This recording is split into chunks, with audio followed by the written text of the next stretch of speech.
महाभारत युद्ध के दौरान एक ऐसा क्षण आया जिसने पूरे युद्ध की दिशा ही बदल दी। दुर्योधन को यह लगने लगा था कि भीष्म पितामह युद्ध को पूरे मन से नहीं लड़ रहे हैं और उसे संदेह था कि कहीं न कहीं उनका झुकाव पांडवों की ओर अब भी है।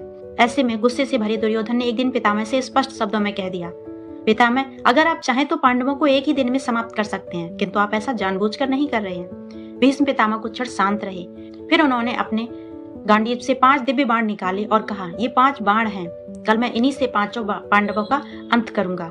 और ये कहकर उन्होंने वो बाण दुर्योधन के पास रख दिए।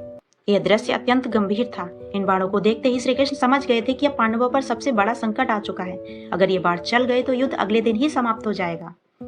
तब श्री कृष्ण ने अर्जुन को एक पुरानी बात याद दिलाई, दुर्योधन का दिया हुआ एक वरदान। कभी एक अवसर पर अर्जुन ने दुर्योधन की सहायता की थी और बदले में दुर्योधन ने उससे वादा किया था कि वह कभी भी कुछ भी मांग सकता है। तो श्री कृष्ण ने कहा कि अब सही समय है पार्थ, अपना वरदान मांग लो। उसी रात अर्जुन वेश बदलकर दुर्योधन के शिविर में जा पहुंचा। उसने शांत स्वर में दुर्योधन को उसका दिया हुआ वरदान याद दिलाया और कहा, मुझे पितामह भीष्म के वे 5 दिव्य बाण चाहिए।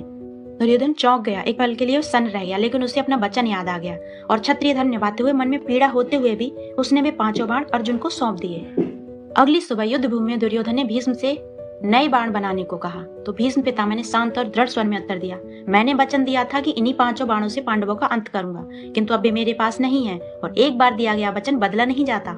यहीं से युद्ध का पलड़ा बदलने लगा। अर्जुन की बुद्धिमानी, श्री कृष्ण की दूरदर्शी योजना और दुर्योधन का वचन पालन, इन तीनों ने मिलकर पांडवों की रक्षा कर ली और इसी घटना को महाभारत का एक निर्णायक मोड़ माना जाता है, जहां से कौरवों की हार की शुरुआत हुई।